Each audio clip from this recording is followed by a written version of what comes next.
नमस्कार, मैं विष्णु शर्मा आप सभी का आपके ही अपने चैनल विष्णु डीपी में हार्दिक स्वागत करता हूं। आज की स्टोरी भी आपके जीवन से जुड़ी हुई है। अभी आप लोग जो स्टोरीज ला रहा हूं उसे बहुत ज़्यादा पसंद कर रहे हैं। आप लोग कमेंट्स करें कि सर ऐसी स्टोरी लेकर आइए, क्योंकि स्टोरीज तो बहुत अच्छी रहती है, मोरल बहुत अच्छी मिलती है। साथ ही साथ नई नई वोकेबलरीज हमेशा में कुछ ना कुछ नया वोकेबलरीज सीखने को मिलता है।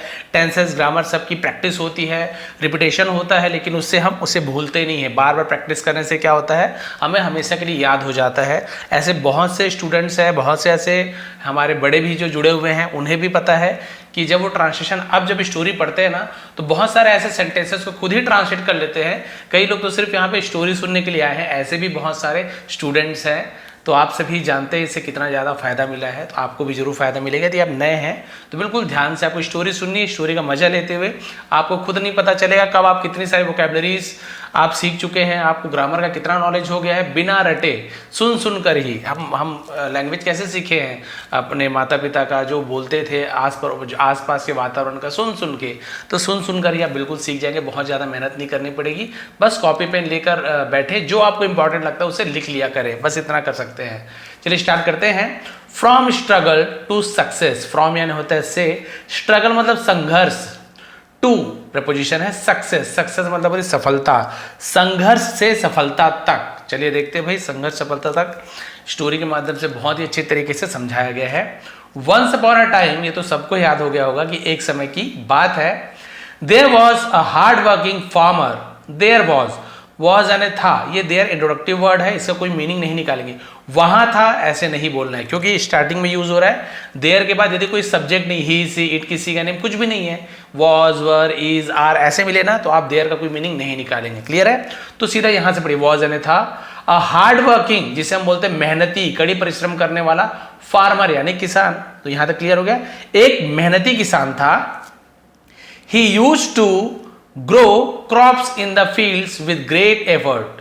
ही, वह, यूज टू का यूज हम कब करते हैं, जब पास्ट की कोई आदत बताते कि भाई ऐसे किया करता था, ऐसे करता था। आई यूज टू प्ले क्रिकेट, में क्रिकेट खेलता था। आई यूज टू डांस, में नाचता था। पास्ट की आदत बता रहा है, ऐसे करते थे, वहां पे हम यूज टू का यूज करते हैं। ही, और इसके साथ यूज टू के साथ वर्ब का फर्स्ट फॉर्म लगाना है। ही यूज टू ग्रो, तो वो उगाता था, है ना, क्रॉप्स, फसलें उगाता था, इन द फील्ड्स, अपने खेतों में, विथ ग्रेट एफर्ट्स यानी बहुत संघर्ष से, उसे हम एफर्ट कहते हैं, या बहुत ज़्यादा मेहनत से, उसे भी एफर्ट कहते हैं। बहुत ज़्यादा मेहनत से वो खेतों में फसल उगाता था। And took care of them, और टुक केयर क्या चीज़ है, टेक केयर का सेकेंड फॉर्म है। टेक केयर देखभाल करना, ख्याल करना, उसका ही second form took care. Take, took, taken ऐसे होता है ना, तो वही हो गया टुक केयर। और देखभाल करता था, ऐसे हो जाएगा। ऑफ देम यानी उनकी, और उनकी देखभाल करता था, तो पास्ट की आदत बता रहे हैं। बट ऑफन, लेकिन अक्सर, ऑफन, टी साइलेंट, ऑफ्टन नहीं पढ़ेंगे, केवल ऑफन पढ़ेंगे। लेकिन अक्सर, his crops would fail due to natural disaster. उसकी फसलें, वुड जैसे यूज टू का यूज किया, वैसे वुड का भी यूज किया था पास्ट में। पास्ट में जब कोई कुछ कार्य होता है तो वहां पे वुड का यूज किया जाता है ना, जैसे कि यहाँ पे यूज टू का यूज, वैसे वुड का भी यूज करते हैं। फेल हो जाता था, असफल हो जाता था, यानी उसके फसल नहीं लगते थे, ड्यू टू के कारण, नेचुरल डिजास्टर्स। डिजास्टर्स का मतलब क्या होता है, जिसे हम आपदा कहते हैं, प्राकृतिक आपदा, जैसे कि भूकंप, बाढ़, है ना, ज़्यादा बारिश होना, अल्पवृष्टि होना, अतिवृष्टि होना, जिसे हम कम बारिश ऐसे बोलते हैं ना, वही सब चीज़ है। बाढ़ आ जाना या फिर आंधी तूफान, उसे नेचुरल डिजास्टर्स कहा जाता है। तो लेकिन अक्सर प्राकृतिक आपदाओं के कारण उसकी फसल खराब हो जाती थी, वुड हो जाती थी। समटाइम्स, कई बार। There would be drought, there, फिर ये इंट्रोडक्टिव वर्ड वुड, फिर होता था, be, would be, drought, drought यानी होता है सूखा पड़ जाना, अकाल पड़ जाना। तो कभी कभी क्या होता था, सूखा पड़ता, कभी सूखा पड़ता। समटाइम्स, कई बार। एक्सेसिव रेन, एक्सेसिव यानी अत्यधिक, जिसे हम बोलते हैं ना कि भारी वर्षा, अत्यधिक, है ना, अतिवृष्टि, उसे एक्सेसिव रेन कहा जाता है। तो कई बार सूखा, कई बार भारी वर्षा। समटाइम्स, कई बार। स्कॉचिंग सन, है ना, स्कॉचिंग सन, स्कॉचिंग यानी क्या होता है, जिसे हम कहते हैं चिलचिलाती धूप, बहुत ज्यादा धूप को स्कॉचिंग सन कहा जाता है। और कई बार बहुत ज्यादा धूप, चिलचिलाती धूप। एंड समटाइम्स स्टॉर्म्स, और कई बार आंधी तूफान को स्टॉर्म्स कहा जाता है। और कभी तूफान आते थे फॉर वन रीजन और अनदर। वन रीजन और अनदर का मतलब क्या होता है, किसी ना किसी कारण, तो उसे हम कैसे बोलते हैं, फॉर वन रीजन और अनदर। तो इसे हम किस प्रकार से बोलते, किसी ना किसी कारण से, ठीक है। तो इसे आप चाहे तो लिख सकते हैं, फ्यूचर में काम आएगा, किसी ना किसी कारण से हम ऐसे लिखते फॉर वन रीजन और another. His crops would get spoiled, उसकी फसलें वुड हो जाती थी, गेट स्पॉइल्ड का मतलब यहाँ पे क्या होता है, खराब हो जाती थी, बर्बाद हो जाना। ऐसे वैसे गेट ने प्राप्त करना भी होता है, गॉट है ना, गेट गॉट गॉटन ऐसे यूज किया जाता है। यहाँ तक क्लियर हो गया। तो क्रॉप्स है ना फसलें, और क्या किसी न किसी प्रकार से उसकी फसलें खराब हो जाती थी। वन डे, एक दिन, the farmer was sitting under a tree, the farmer यानी किसान, वॉज सिटिंग बैठा हुआ था, अंडर यानी नीचे, अ ट्री एक पेड़ के नीचे बैठा था। अंडर यानी अंदर नहीं होता, कल की स्टोरी में शायद बताया था, अंडर यानी नीचे होता है, ध्यान रखेंगे, हिंदी का अंडर मत सोच लीजिए, है ना। Looking at his ruined crops, looking यानी देखते हुए, एट लुकिंग एट, लुक के साथ एट का यूज किया जाता है। हिज यानी अपने, रूइंड का मतलब क्या होता है, जिसे हम बोलते हैं बर्बाद हुए, क्रॉप्स यानी होता है फसल। तो अपनी बर्बाद हुए फसलों को देखते हुए एक दिन बैठा हुआ था। एंग्रीली, गुस्से से, he looked up at the sky, looked up यानी ऊपर देखा, एट प्रपोजिशन है, किस पर देखा, द स्काई आसमान की ओर देखा। एंड स्पोक टू गॉड, और स्पोक कहा, स्पीक का सेकंड में स्पोक होता है, स्पीक, स्पोक, स्पोकन, तो हम पास्ट सिंपल टेंस में वर्ब का सेकंड फॉर्म को यूज करते हैं, कहा, गया, खाया, पिया। And spoke to God preposition है, किससे कहा, भगवान से कहा। तो संबंध बताता है, किससे कहा, किसके पास गया, कौन से शहर गया, कौन से नगर गया, उसके पहले टू लगाया जाता है, इसे प्रेपोजिशन कहा जाता है। गुस्से से ऊपर देखा आसमान की ओर, भगवान से कहा, ओ लॉर्ड, हे प्रभु, हे भगवान, people consider you great and omniscient, हाँ ऑमनिशिएंट लिखा हुआ है, ऑमनिशेंट है ना, ऑमनिशेंट इसका सही प्रोनाउंसिएशन है, तो लिख लीजिए ऑमनिशेंट, इसे इसका प्रोनाउंसिएशन उच्चारण भी लिख लीजिए अपने शब्दों में, ऑमनिशेंट है ना, ऑमनिशेंट ऐसे। ऑमनिशेंट का मतलब होता है जो सब कुछ जानता हो, सर्वज्ञ, सर्वज्ञानी, उसे ऑमनिशेंट है ना, हम ऑमनिशेंट कहा जाता है।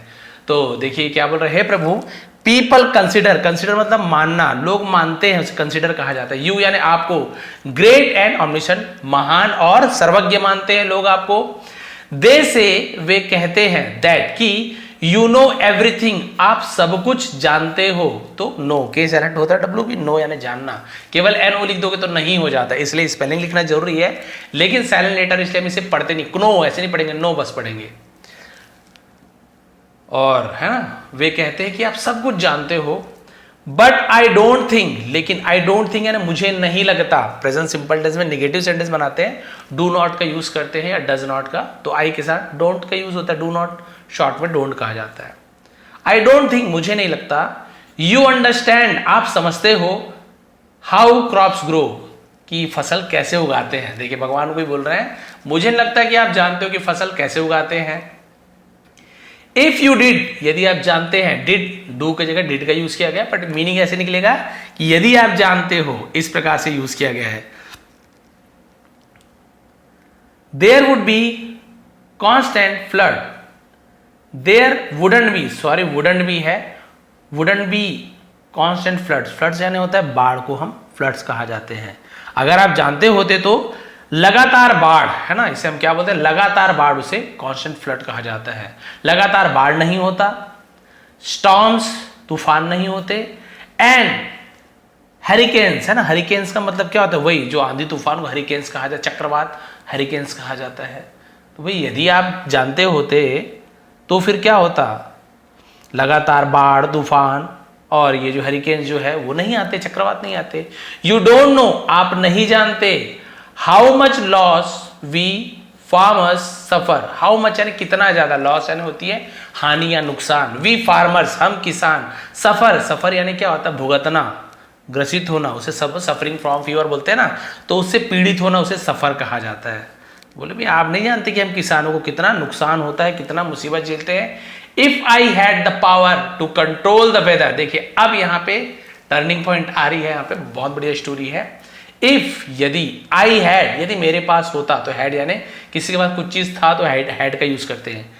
If I had the power, यदि मेरे पास शक्ति होती, टू कंट्रोल यानी नियंत्रण करने की, द वेदर, यदि मौसम को नियंत्रण करने की मेरे शक्ति होती, यू वुड सी, आप देखते, how well I could grow my crops, how well यानी कितना अच्छा, आई कुड ग्रो, मैं उगा सकता था, माई क्रॉप्स यानी मेरे फसलों को, तो कुड का यूज किया गया है कैन के जगह पास्ट में। तो देखिए कितनी बड़ी बात बोल दी इन्होंने, सीधा बोल दिया कि अगर मेरे पास मौसम को नियंत्रित करने की शक्ति होती तो आप देखते कि मेरे पास है ना, कि मैं अपनी फसल कितनी अच्छी उगा सकता हूं, आप देखते फिर। टू हिज सरप्राइज, देखिए टू हिज सरप्राइज का मतलब क्या होता है, उसे आश्चर्य हुआ, उसकी हैरानगी से ऐसे उसके आता है। He heard a voice from the sky respond, he heard उसने सुनी, ही यानी वह भी होता है, उसने के लिए भी यूज करते हैं। हियर का सेकंड फॉर्म हर्ड होता है, हियर यानी सुनना, हर्ड, हियर्ड कभी नहीं बोलेंगे क्योंकि ईडी नहीं लिखा हुआ, केवल डी, हर्ड। बहुत से लोग तो रटा गया होगा सर, हमें वही सुनते हैं, बस वही, कई लोग नए जुड़ते हैं ना, उन्हें बताना पड़ता है, थोड़ी सा आप लोग सह लिया करें पता होने के बाद भी। ही हर्ड अ वॉइस, उसने एक आवाज सुनी, फ्रॉम यानी से, द स्काई आसमान से, रिस्पॉन्ड यानी कहते प्रतिक्रिया देते हुए, जवाब देते हुए। तो जब उसने आकाश से एक आवाज सुनी, I give you this power, देखिए आई गिव यू, मैं तुम्हें देता हूं, प्रेजेंट सिंपल टेंस है, सब्जेक्ट के बाद सीधा वर्ब का फर्स्ट फॉर्म लगता है, ता है ती, I give you this power, मैं तुम्हें ये शक्ति देता हूं। कौन सी शक्ति, वही कि जो तुम मौसम बदल लो। दिस सीजन, इस मौसम, यू कैन डिसाइड, तुम फैसला कर सकते हो, कैन यानी सकते हो, you will control the weather, तुम मौसम को कंट्रोल कर सकते हो, नियंत्रित कर सकते हो, for the benefit of your crops, for the benefit, benefit यानी होता है फायदे के लिए, ऑफ योर क्रॉप्स यानी अपने फसल के फायदे के लिए तुम मौसम को कंट्रोल कर, बाकी से मतलब नहीं है, तुम अपने फसल के लिए कि भाई मेरे फसल में इतने दूर बारिश हो जाए, इतने दूर धूप ना, ये सब तुम क्या कर सकते हो, ये फायदा तुम उठा सकते हो, भाई तुम्हें पावर देता हूं, मैं शक्ति देता हूं। The farmer was happy to hear this divine voice, the farmer किसान, वॉज हैप्पी खुश था, टू हियर सुनकर, this divine voice, divine voice का मतलब क्या होता है, जिसे हम क्या बोलते हैं, दिव्य को डिवाइन कहते हैं, डिवाइन वॉइस दिव्य वाणी कहा जाता है, दिव्य वाणी को सुनकर वो बहुत खुश था, भाई अरे वाह, अब तो मेरे हाथों में है सब चीज, जब चाहे जितना मर्जी हम बारिश करवा देंगे, जब मर्जी नहीं रुकवा देंगे। आफ्टर अ फ्यू डेज, कुछ दिनों के बाद, है ना, आफ्टर के बाद, कुछ दिनों के बाद, the farmer planted wheat in his field, किसान ने प्लांटेड, प्लांट का सेकंड फॉर्म प्लांटेड, प्लांटेड करने यानी उगाना, बोना होता है ना, लगाना, व्हीट यानी होता है गेहूं, इन हिज फील्ड, तो किसान ने अपने खेत में गेहूं बोया, प्लांट करना बोना, गेहूं बोया। नाउ अब that he had the power to control the weather, है ना, नाउ दैट, अब जब उसके पास क्या था, मौसम को नियंत्रित करने की शक्ति थी, हैड यानी थी, किसी के पास कुछ चीज था, आई हैड अ कार, मेरे पास कार थी, है ना, ही हैड अ बाइसिकल, उसके पास एक साइकिल थी, तो हम हैड का यूज करते पास्ट में, तो अब क्योंकि भी उसके पास शक्ति थी, he prevented his crops from storms, है ना, ही प्रिवेंटेड, वो क्या कर सकता था, वो रक्षा करता था, उसने रक्षा किया, हिज क्रॉप्स अपने फसलों को, फ्रॉम स्टॉर्म्स, स्टॉर्म्स का मतलब क्या होता है, आर थोड़ा सा स्टॉर्म्स ऐसे पढ़ने की जरूरत है, स्टॉर्म्स वो बोलेंगे तो भी, जैसे डॉक्टर, टीचर, ऐसा टीचर, डॉक्टर, ऐसे र बोलने की जरूरत नहीं होती, थोड़ा सा आर को साइलेंट रखा, हर जगह नहीं भाई, कहीं कहीं पे आप ध्यान देंगे और आर थोड़ा साइलेंट होता है, यहाँ पे तो पूरा पढ़ेंगे, ऐसे फॉर्म नहीं पढ़ेंगे, फ्रॉम ऐसे पढ़ते हैं, क्लियर हो गया। तो उसने क्या की, रक्षा अपने फसलों की, किससे, तूफान से, रेन बारिश से, वर्षा से, फ्लड्स बाढ़ से, एंड स्कॉचिंग सन और चिलचिलाती धूप से अपनी फसल की रक्षा कर ली। दैट ईयर, उस वर्ष, ही प्रोड्यूस्ड, उसने प्रोड्यूजन उत्पादन किया, अ हार्वेस्ट, हार्वेस्ट यानी कटाई या फसल को भी हार्वेस्ट कहा जाता है, लाइक नेवर बिफोर, लाइक यानी जैसे, नेवर बिफोर यानी पहले के जैसे, है ना, नहीं, ऐसे यूज किया जाएगा। अब इसे हम क्या करेंगे, बढ़िया लाइन से इसको हम जमा के बोल सकते हैं कि उस साल उसने पहले कभी नहीं देखी गई फसल पैदा की, यानी ऐसे फसल पैदा की जो इससे पहले कभी नहीं हुआ था, इसलिए नेवर बिफोर का यूज किया गया। इस साल बहुत ज्यादा खतरनाक फसल हुआ। The farmer was happy, the farmer किसान वॉज हैप्पी खुश था, एंड थॉट और विचार किया, सोचा, नाउ अब आई विल टेल गॉड मैं भगवान से कहूंगा, विल गागी गे फ्यूचर टेंस है, विल के बाद वर्ब का फर्स्ट फॉर्म, टेल यानी कहना, आई विल टेल मैं कहूंगा, आई विल ईट मैं खाऊंगा, आई विल जब मैं कूदूंगा, फ्यूचर टेंस का यूज है, मैं भगवान से कहूंगा दैट की this is the right use of power, this is ये है राइट यूज यानी सही उपयोग ऑफ पावर, ये शक्ति का सही उपयोग ऐसे है, मैं भगवान को बताऊंगा। After few more days, after यानी के बाद, फ्यू मोर डेज यानी और कुछ दिनों के बाद, when the crop was ready, जब फसल वॉज रेडी यानी तैयार थी, जब फसल तैयार थी, to be harvested, harvest to be यानी किए जाने के लिए, होने के लिए, तो टू बी का यूज करते हैं। हार्वेस्टेड मतलब कटाई को हार्वेस्टेड का हार्वेस्ट कहा जाता है, उसी का सेकंड फॉर्म हार्वेस्टेड, तो क्या होगा, इसे कहा जाएगा कुछ और दिनों के बाद जब फसल कटने के लिए तैयार हो गई, the farmer started harvesting with great enthusiasm, है ना, एंथुसियाज्म मतलब क्या होता है, बहुत ज्यादा उत्साह को एंथुसियाज्म कहा जाता है। किसान ने शुरू किया हार्वेस्टिंग यानी कटाई, विद ग्रेट, विथ यानी साथ में, ग्रेट यानी बहुत, एंथुसियाज्म आपको अभी बताया उत्साह के साथ, तो एकदम बड़े उत्साह के साथ कटाई शुरू कर दी। बट एज सुन एज, लेकिन जैसे ही, उसे एज सुन एज कहा, लेकिन जैसे ही स्टार्टेड उसने शुरू किया, ही वॉज पजल्ड, वो हैरान था, उलझन में पड़ गया था। ही नोटिस्ड, उसने ध्यान दिया, नोटिस का से नोटिस्ड यानी किसी चीज को ध्यान देना, उसे भी नोटिस कहा जाता है, उसका सेकंड फॉर्म है। उसने ध्यान दिया दैट की there was no wheat, there was फिर भी वही वहां था, ऐसे नहीं बोलेंगे, वॉज नो वीट, गेहूं नहीं था, क्या नहीं था, गेहूं नहीं था, उसने देखा कि गेहूं नहीं था।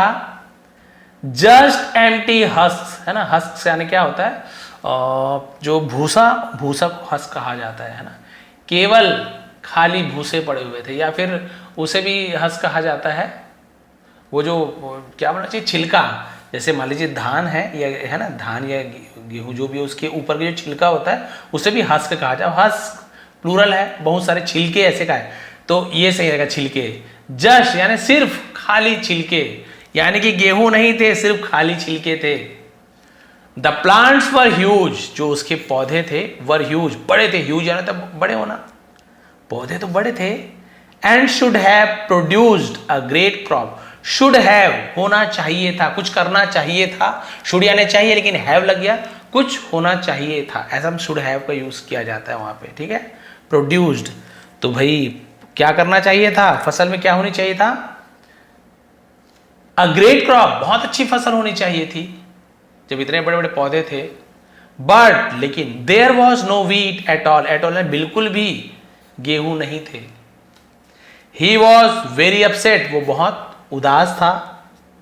And started calling out to God again, बहुत परेशान हो गया और फिर से भगवान को पुकारने लगा, कॉलिंग आउट यानी पुकारना, भगवान को फिर से पुकारने लगा। बताइए क्या किस्मत वाला किसान है, बिना पुण्य किए, बिना तपस्या किए भगवान आ जा रहे हैं। स्टोरी है, हमें मोरल से मतलब है। स्टोरी में तो पेड़ भी बोलने लगते हैं, जानवर भी आपसे बात करने लगते हैं, स्टोरी का अलग ही मजा है। तो उसने क्या किया, भगवान को पुकारना शुरू किया।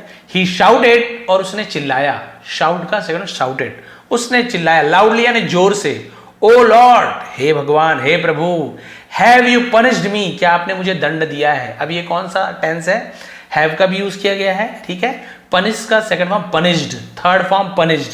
तो यदि आपको सेंटेंस में हैव या हैज दिखे, वर्ब का थर्ड फॉर्म दिखे, तो आप समझिए प्रेजेंट परफेक्ट टेंस है, दिया है, लिया है, चुका है, चुकी है। लेकिन आप देखोगे हैव तो सब्जेक्ट के पहले लिखा है, तो यदि सब्जेक्ट के पहले हेल्पिंग वर्ब आ जाता है तो ये आपका इंट्रोडक्टिव सेंटेंस बन जाता है, सॉरी इंट्रोगेटिव यानी जिसे हम क्या कहते हैं, प्रश्नवाचक वाक्य बन जाता है, सवाल बन जाता है। हैव यू पनिश्ड मी, क्या आपने मुझे दंड दिया है। यदि यही ऐसे रहता, यू पहले रहता, यू हैव पनिश्ड मी, आपने मुझे दंड दिया है, क्वेश्चन मार्क हट जाता, आपने मुझे दंड दिया। बस हेल्पिंग वर्ब के सामने आते ही क्वेश्चन मार्क। जैसे मैं बोलूंगा आई एम अ बॉय, मैं एक लड़का हूं, मान लीजिए मैं बोल रहा हूं कि आई एम अ बॉय, अब लड़का तो हूं, अब लड़के का जमाना गया तो आदमी बन गया। आई एम अ बॉय, मैंने बोला कि मैं एक लड़का हूं। अब एम को यदि पहले ले आया मैं बोलूंगा एम आई अ बॉय, बस ये आपका क्वेश्चन बन जाएगा। क्या बन जाएगा, क्या मैं एक लड़का हूं, बताइए क्या बन गया। आई एम अ बॉय, मैं एक लड़का हूं, यहाँ पे एम आई अ बॉय, क्या मैं एक लड़का हूं, क्वेश्चन बन जाता है यदि हेल्पिंग वर्ब सामने आ जाता है। ठीक है, ये भी समझ गए। आप देखिए, तो उसने पूछा कि आपने मुझे दंड दिया है, देन तब a voice came from above, above यानी होता है ऊपर, अबोव कहा जाता है, एक आवाज ऊपर से आई, तो आया, आई हम केम का यूज करें, कम केम कम, सेकेंड फॉर्म केम का यूज, एक आवाज ऊपर से आई। आई हैव नॉट पनिश्ड, देखिए सेम अभी जो बोल रहा था वही हो गया, तो यू की जगह आई हो गया, आई हैव नॉट पनिश्ड, मैंने दंड नहीं दिया है। ये प्रेजेंट परफेक्ट टेंस का निगेटिव सेंटेंस है, ये इंट्रोगेटिव था, ये निगेटिव में नॉट, मैंने तुम्हें दंड नहीं दिया है, पनिश्ड यू, मैंने तुम्हें दंड नहीं दिया है। You are responsible for this, तुम रिस्पॉन्सिबल जिम्मेदार, फॉर दिस यानी इसके लिए तुम जिम्मेदार हो। You did not give, did not past simple tense में निगेटिव सेंटेंस, नहीं किया, नहीं गया, नहीं खाया, ऐसे के लिए डिड नॉट का यूज करते हैं। सब्जेक्ट कुछ भी हो, यू हो तो भी डिड नॉट, ही हो तो भी डिड नॉट, आई हो, राहुल हो, जो भी हो, और डिड नॉट के बाद वर्ब का फर्स्ट फॉर्म लगा। ये नहीं कि सर पास्ट का सेंटेंस है तो यू डिड नॉट गेव, ऐसे नहीं, फर्स्ट फॉर्म लगे, डिड लग गया ना, फर्स्ट फॉर्म लगाना है। You did not give your plants a chance to struggle, तुमने अपने पौधों को नहीं दिया, क्या नहीं दिया, गिव यानी देना, प्लांट्स यानी पौधों को, अ चांस, चांस यानी होता मौका, टू स्ट्रगल, स्ट्रगल का मतलब संघर्ष करने का। देखिए कितनी अच्छी बात है। अब मोरल आने वाली है, बहुत ध्यान से सुनेंगे। तो भगवान ने कहा कि भाई मैंने तुम्हें सजा नहीं दी है, इसके लिए तुम जिम्मेदार हो, तुमने अपने पौधों को संघर्ष करने का मौका नहीं दिया। You did not let them face storm, you did not let them, let का यूज पॉजिटिव वर्ब है, किसी को कुछ करने देना, लेट मी गो, मुझे जाने दो, लेट हिम डांस, उसे नाचने दो, लेट हर सिंग, उसे गाने दो, लेट पॉजिटिव वर्ब है, किसी कुछ करने दे। यहाँ पे क्या पर देखिए, you did not let them face storm, तुमने उसे फसल को तूफान का सामना नहीं करने दिया। नॉट लेट लिखा है तो नहीं करने दिया है ना, यू नॉट, तो यहाँ पे नॉट लेट का यूज होगा, नहीं दिया। क्लियर हो गया। देखिए कितनी बड़ी बात है। तो भगवान ने कहा भाई तुमने तो उन्हें तूफानों का सामना नहीं करने दिया, एंजॉय हैवी रेन्स, और तुमने क्या किया, भारी बारिश को झेलने नहीं दिया, और या विस्टैंड द स्कॉर्चिंग सन, और न ही उसे चिलचिलाती धूप में खड़े रहने दिया। भाई तुमने तो ये सब चीज करना ही नहीं दिया। यू प्रोटेक्टेड, तुमने रक्षा की, देम यानी उनकी, फ्रॉम एवरी चैलेंज, सभी चुनौती से तुमने उसे बचाया। दैट्स वाई होगा मेरे ख्याल से, देख लेता हूं, दैट्स लिखा हुआ है, हाँ दैट्स वाई आना था, इसलिए ऐसे इसको देख के घबराना नहीं है भाई। That's why all the plants remained hollow inside, that's why, इसलिए ऑल द प्लांट्स, सभी पौधे, बस इतना ही बचा ना, रिमेन यानी बने रहे, हॉलो यानी होता है खोखला, इनसाइड यानी अंदर से। देखिए कितनी बड़ी बात कहे भगवान ने उनसे कि भाई तुमने उन्हें हर चुनौतियों से बचाया, यही कारण है इसलिए सभी पौधे अंदर से खोखले हैं। When plants face storms, जब पौधे फेस यानी सामना करते, फेस यानी चेहरा भी होता है, फेस यानी सामना, मैं कैसे फेस करूंगा यार उसे, कैसे सामना करूंगा उसे फेस बोलते हैं। ठीक है, स्टॉर्म्स जब पौधे तूफान का सामना करते हैं, हेवी रेन भारी बारिश का सामना करते हैं, एंड सनशाइन और तेज धूप की, दे स्ट्रगल वे संघर्ष करते हैं, एंड डेवलप स्ट्रेंथ, और क्या डेवलप यानी होता है विकसित करना, स्ट्रेंथ यानी शक्ति, और ताकत विकसित करते हैं, शक्ति विकसित करते हैं। दिस स्ट्रेंथ और ये ताकत, बॉर्न यानी जन्म देना, ठीक है, फ्रॉम देयर स्ट्रगल, वो उसकी शक्ति से क्या जन्म होती है, मतलब जो ये ताकत किसे जन्म होती है, फ्रॉम देयर स्ट्रगल, ये ताकत उनके संघर्ष से जन्म लेती है। Is what forms the grain of wheat, और स्ट्रगल इज व्हाट फॉर्म्स, जो रूप होता है, द ग्रेन ऑफ वीट यानी तो गेहूं के दाने का, ग्रेन यानी अनाज, दाना दोनों के लिए यूज किया। तो देखिए उनके संघर्ष से ये जो पैदा हुई ताकत ही क्या होता है, गेहूं के दाने का निर्माण करती है। वही ताकत है, वही गेहूं के दाने के अंदर वही बढ़ता है, वही बाद में गेहूं बनता है, तो यही ताकत है। अब भाई तुमने तो ये ताकत यूज करने नहीं दिया ना, तो कहां से निर्माण होगा। You did not let them go through the tough time. से टफ पढ़ेंगे, टॉग नहीं पढ़ेंगे, टफ। जैसे कफ होता है ना, वैसे टफ होता है, फ ऐसे उच्चारण होता है। You did not let them go, फिर वही तुमने उसे क्या नहीं करने दिया, थ्रू यानी में से, द टफ टाइम्स यानी हम बोलना चाहिए जिसे कठिन समय से गुजरने नहीं दिया तुमने उसे। That would have strengthen them. अब यहां पे देखिए स्ट्रेंथन देम लिखा हुआ है, यानी कि जो उसे मजबूत बना सकते थे। दैट इज वाई, इसलिए ऑल द हस रिमेन हॉलो, सभी जो उसके छिलके हैं वो सब क्या है, खाली हैं। बिकॉज, क्योंकि you did not let your plant struggle, तुमने अपने पौधों को संघर्ष ही करने नहीं दिया। अभी मोरल थोड़ा सा बचा, बहुत ही अच्छी मोरल है ये तो, बिल्कुल स्टोरी का पूरा सार मोरल में है। यानी कि कितनी अच्छी बात बोली भगवान ने कि भाई तुमने तो ना, है ना, बारिश में ना धूप में कुछ सहने ही नहीं दिया, उसे कोई परेशानी नहीं आई। और वो जो परेशानी आती है ना, उससे ही ताकत बनता है, और वही ताकत उस गेहूं के जो छिलके में बीज के रूप में, है ना, वो पनपता है, बीज के रूप में उगता है, बढ़ता है, वही गेहूं बनता है। तुमने तो उसे कुछ करना ही नहीं दिया, तो कहां से ताकत आएगा, कहां से फसल पैदा होगी। अब इसका मोरल देखते हैं। If we look at our own lifes, है ना, यदि हम अपने खुद के जीवन को देखते हैं, वी विल फाइंड, हम पाएंगे दैट की struggles and challenges are necessary for growth. हम पाते हैं कि, हम पाएंगे कि जो संघर्ष और चुनौतियां नेसेसरी यानी आवश्यक हैं, फॉर ग्रोथ विकास के लिए, विकास के लिए संघर्ष चुनौतियां जरूरी हैं। जस्ट एज क्रॉप्स, ठीक फसल के जैसे, need to face harsh condition to become strong and fruitful, ठीक फसल के जैसे, जिस तरह से फसल को मजबूत और फलदार बनाने के लिए, फ्रूटफुल यानी तो फलदार बनाने के लिए चुनौतियां जरूरी होती है ना, बिल्कुल। एंड हार्श कंडीशन, जिसे हम क्या बोलते हैं, हार्श कंडीशन का मतलब कठोर स्थिति को, हार्श कंडीशन में कठोर स्थिति की जरूरत है, तब जाके फसल होता है। ऐसे नहीं कि बस घर में रख दिए छाए में हो गया, अभी धूप सहना पड़ता है, बारिश की तेज तूफान सहना, तब जाके फसल होता है।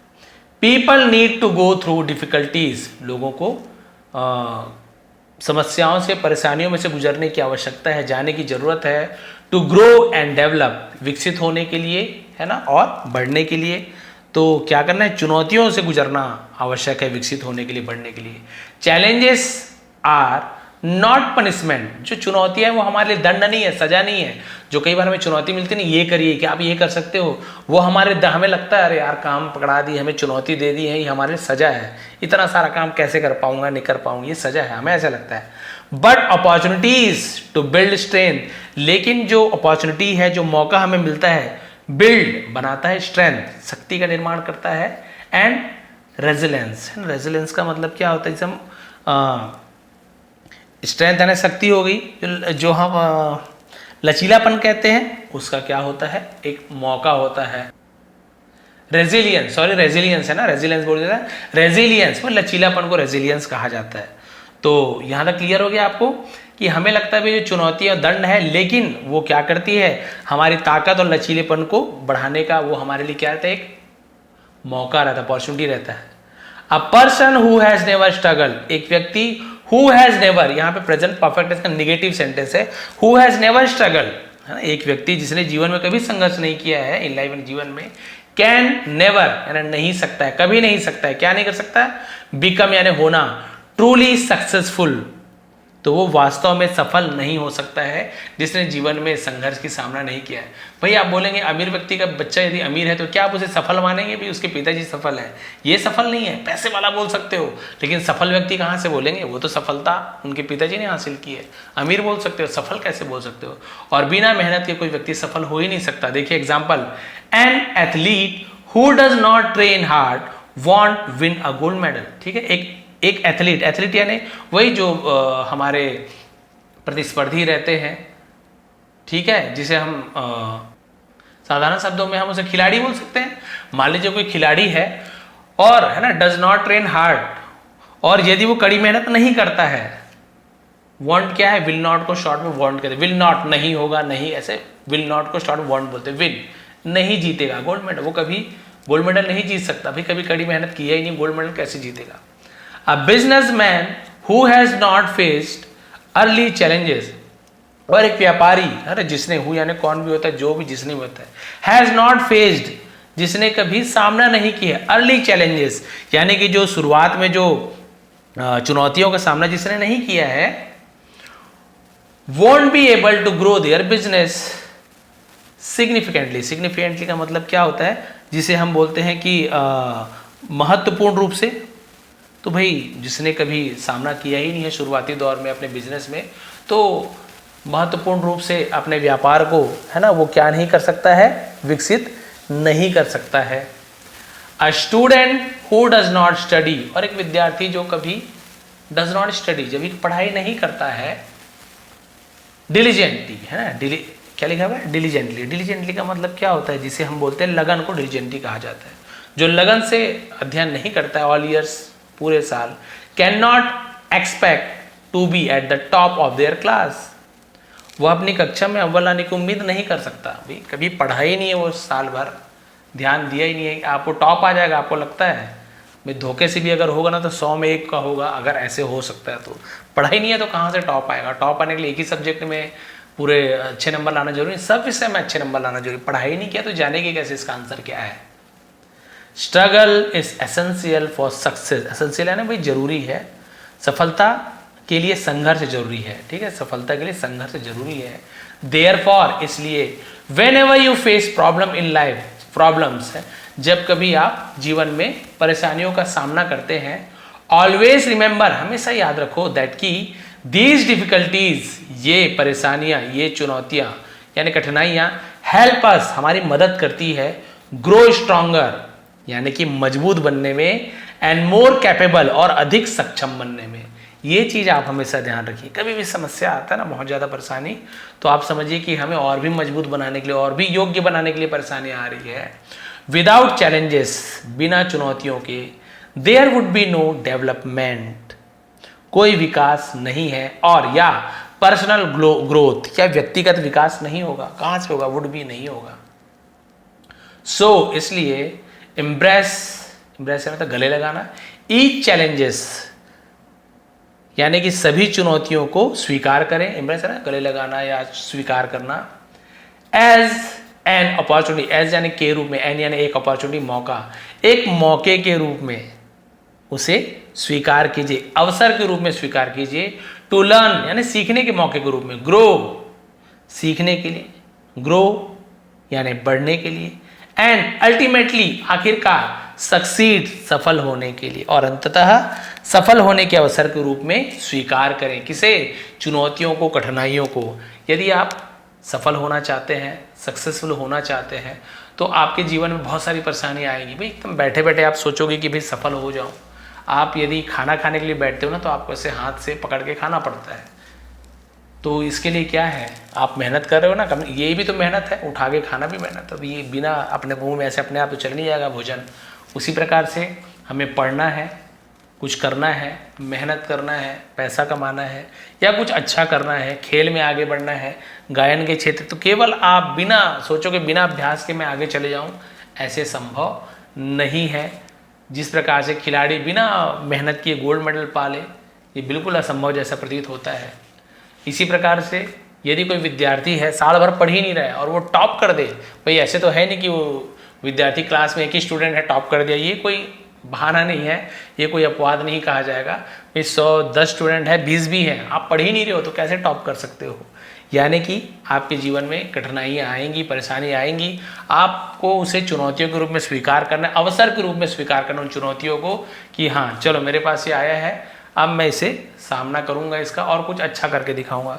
तो आप देखेंगे, आप जैसे गाड़ी एकदम प्लेन रोड में चला रहे हैं, हमेशा कोई परेशानी नहीं है, बहुत अच्छे से चला पा रहे हैं, नई नई गाड़ी चलाना सीख रहे हैं, खाली खाली रोड है, अच्छा लग रहा है, तो भाई कब तक चुनौती नहीं आएगी। अब आई चुनौती, भाई रेलवे फाटक बंद हो गया उस समय। देखेंगे जब भी आप गाड़ी वाड़ी सीखते हैं तो ज़्यादातर वही होगा, या तो भीड़ लग जाएगी, या रेलवे फाटक वहाँ पे बंद हो जाएगा, या ढलान आ जाएगी, ऐसी होता है आप देखेंगे। तो वही सब चुनौतियाँ हैं, और भाई इसका सामना आप नहीं करोगे, अरे नहीं करूँगा मैं, गाड़ी से उतर के आप चले गए, तो क्या आप सफल हो पाओगे, क्या आप अच्छे चालक बन सकोगे, बिल्कुल नहीं बन सकते आप। आप जाके अगले बार यदि धोखे से भी चलाने लगे तो 2-4 को उड़ा ही दोगे। हो सकता है शुरुआत में आपसे भी गलतियां हो, 2-4 गाड़ी ठुक जाए, धीरे धीरे चलाइए, लेकिन आप जब तक उसका सामना नहीं करोगे आप सफल कैसे होगे। तो ये जो चुनौतियां हैं सामने, आपकी जो बाधा आ रही है ना, वो आपको और भी अच्छा चालक बनाएगा अगले बार कि अच्छा इससे ऐसे बचा जाता है, इतने डिस्टेंस में कार निकाली जाएगी या बाइक स्कूटी जो भी चला रहे हैं, आपको अनुभव होता जाएगा और धीरे धीरे आप और भी अधिक शक्तिशाली, ताकतवर और भी ज़्यादा कैपेबल यानी कि उसके सक्षम बनते जाएंगे। किसी भी चीज़ में हो, आप पेंटिंग कर रहे हैं, आप कोई मान लीजिए कारपेंटर का काम कर रहे हैं, आप मान लीजिए मैकेनिक हैं, कोई भी काम में, कोई काम छोटा नहीं होता, कोई भी काम कर रहे हैं तो उसमें एक से एक आपके लिए परेशानी, जो भी कोई भी व्यवस्था, सबको पता है कोई ना कोई परेशानी आती है। कोई बढ़ाई है तो एक से एक परेशानी आएगी, कभी लकड़ी फोल्ड नहीं हो रहा है, कभी कोई चिपक नहीं रहा है, कभी कोई ना कोई परेशानी, लेकिन उनका हल ढूंढ ही लेते हैं। कौन हल ढूंढ देते हैं? वही जो योग्य हैं, जो कैपेबल हैं। कैपेबल कैसे बनते हैं? बार बार अभ्यास कर करके उन चुनौतियों का सामना करते करते वो कैपेबल हो जाते हैं। गाड़ी चलाना हो, गाना गाना हो, क्रिकेट खेलना हो, चाहे किसी भी प्रकार का कार्य हो, चाहे कुकिंग का काम हो, 2-4 बार जलाएंगे आप स्टार्टिंग में, ऐसा तो नहीं कि पहले दिन में ही शानदार बन जाए।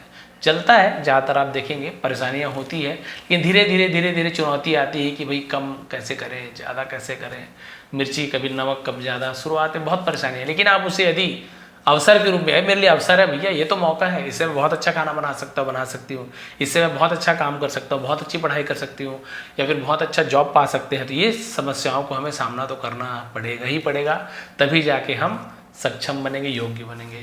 तो ये थी आज की मोरल, ये थी आज की स्टोरी कि कभी भी कठिनाइयाँ तो आएंगी ही। आपके पास 2 ऑप्शन है, या तो रोध होकर उसे आप करने की कोशिश कीजिए, और जहाँ तक रोध होकर और मुश्किल में मुसीबत ये मान के आप उसका सॉल्व करने जाओगे तो आप उतने अच्छे से नहीं कर पाओगे। फिर रोते रोते कुछ काम करोगे तो सीधी सी बात है आपका ध्यान अच्छे से लगेगा नहीं। पेंटिंग करो रोते रोते क्या अच्छा बनेगा? खुशी खुशी कीजिए ना। ठीक है, काम दे दिए हैं, काम तो करना ही है भाई। क्या बोलते, ओखली में सिर दे दिया, मूसल से क्या डरना, आप तो काम करना ही है, करिए ना, उसको अच्छे से करिए। हम भी बहुत सारी चीज़ें होती है, सर आपकी राइटिंग अच्छी है, ऐसे ये कर लीजिए, लाइए दीजिए भाई, करने दीजिए, कोई बात नहीं। और फिर हम क्या करते हैं, हम वो सीखने के लिए करते हैं, किससे हम और भी अच्छा सीखते हैं, तो हम खुद उससे कैपेबल होते जा रहे हैं और भी अच्छा होते जा रहे हैं। तो आप लोग भी बिल्कुल चुनौतियों से डरिए मत, आने दीजिए चुनौतियाँ। भाई चुनौती है तो ज़िंदगी है, नहीं तो फिर मुर्दे के समान है, पड़े हुए हैं, कोई चुनौती नहीं है, पड़े हैं मुर्दे के समान। ना हमको धूप से डर है, ना आंधी से, ना तूफान से, ना किसी की परेशानी से, ना उधारी से, ना किसी परिवार वाले से, न किसी की डांट से, किसी चीज़ की परेशानी। लास्ट के जैसे, तो क्या मतलब है ऐसे जीवन का? चुनौतियाँ हैं तो जीवन है, और चुनौतियाँ हैं तो सफलता भी है। आप लोग को बस उसका खुश होकर सामना करना है। ये थी आज की स्टोरी, ये थी आज की मोरल। थोड़ी भी पसंद आई तो प्लीज़ लाइक करेंगे, कमेंट करेंगे। जो भी मोरल है आप उसे पॉजिटिवली लेकर देखिए, एक बार अपने ऊपर है ना इम्प्लीमेंट करके देखिए, आपको जरूर लगेगा कि हाँ सही बात किया है। परेशानी तो आई है, लेकिन हमें हंस के सामना करना है और पॉजिटिव माइंड से उसका सामना करना है, तो काम जल्दी और आसानी से और अच्छे तरीके से होता है। वो रोध होकर करने से काम बिगड़ता ही बिगड़ता है, आप देखेंगे, ठीक है। और इसका PDF आपको टेलीग्राम में मिल जाएगा, नीचे डिस्क्रिप्शन में लिंक है, ज्वाइन कर लेंगे। मेंबरशिप की वीडियो आज फिर बनाने वाला हूँ। पिछले कुछ दिनों से मैं पुरानी वीडियो दिया था, क्योंकि वो भी बहुत ज़्यादा ज़रूरी है।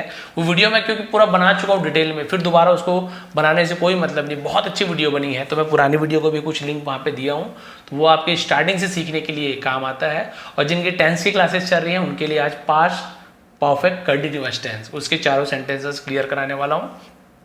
उसका भी लिंक नीचे है, ज्वाइन बटन में आप ज्वाइन भी कर सकते हैं। नए हैं तो प्लीज़ सब्सक्राइब कर लीजिए। आप सभी का बहुत बहुत धन्यवाद। आपका दिन शुभ रहे।